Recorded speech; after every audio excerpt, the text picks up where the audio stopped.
You're wondering what's happening with Montgomery County real estate these days. Well, you've come to the right place because that's what we're talking about today, and we're starting right now.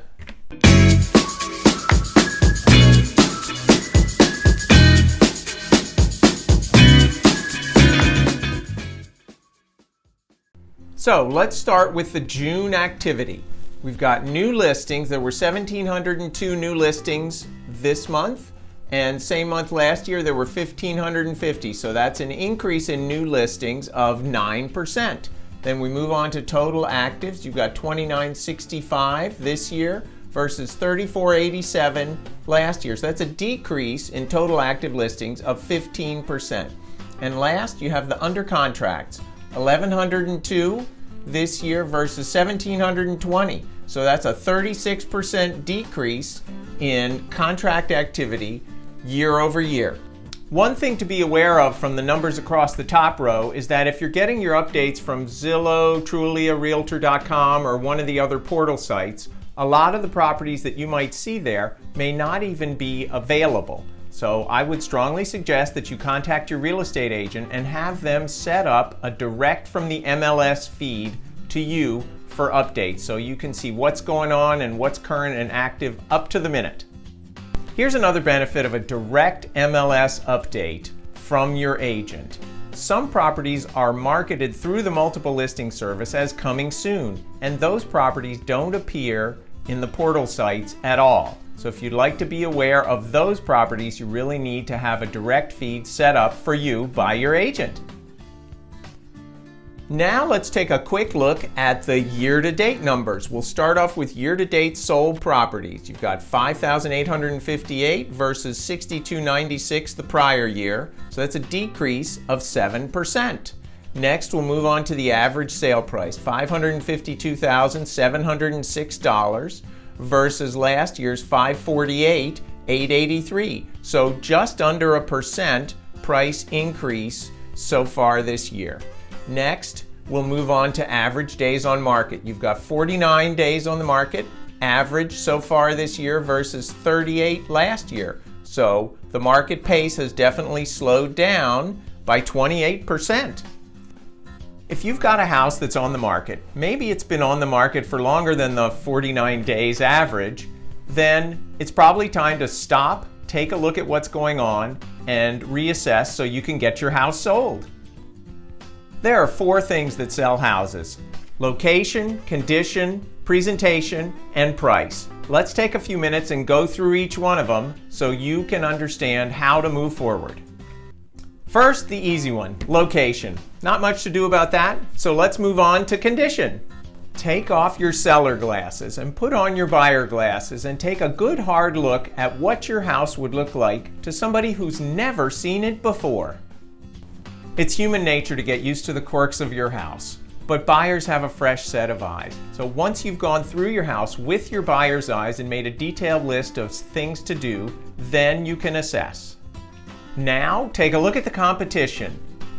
Look online, look at the other houses that buyers would be looking at when they're seeing yours. See how they look, how they stack up. Even better than doing that is if you and your agent can go out and preview a few of those houses, then you can actually see them from the inside exactly how the buyers are looking at them. Once you've put together your list of condition items and assess the competition, then you can put together a plan to optimize the visual appeal of your house. Now let's take a look at the presentation of your property.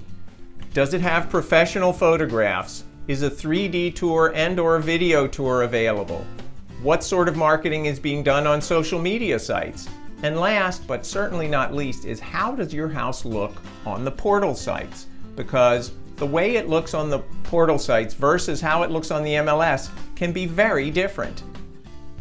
Once you've addressed condition and presentation, then it's time to deal with the elephant in the room, and that's price. It's not a conversation that anybody likes to have, but it's really important that you keep on top of that. The market moves quickly, and you don't want to be left behind.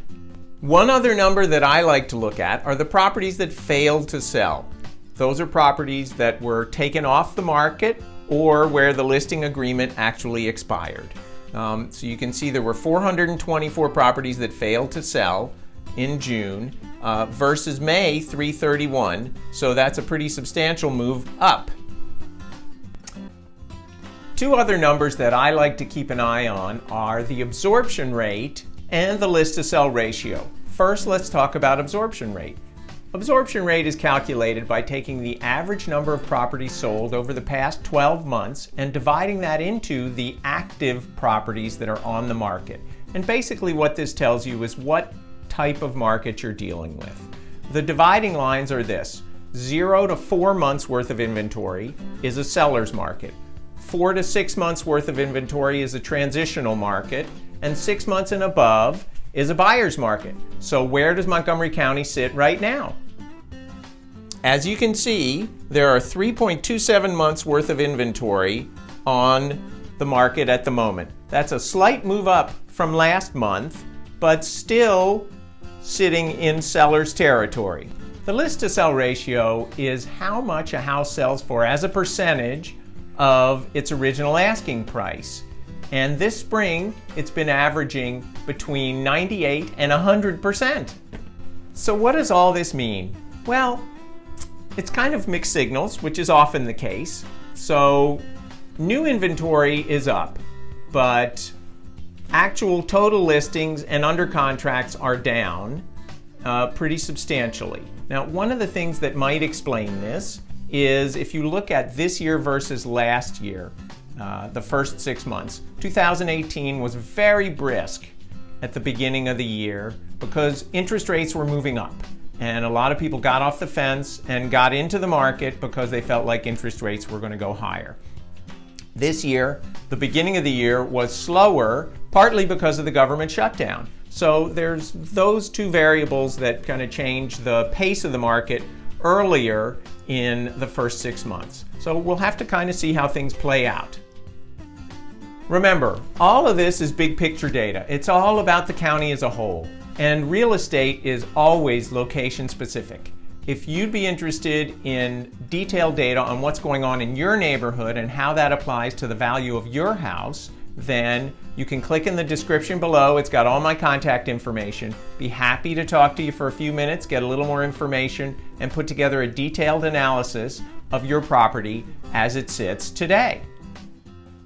And if you're a buyer trying to understand what this all means to you and how the market forces might impact your buying decision, I'm also happy to sit down with you, go through the market, and put together a detailed analysis based on where you're looking, what price range you're looking at, to help you understand what would help you make the best decisions.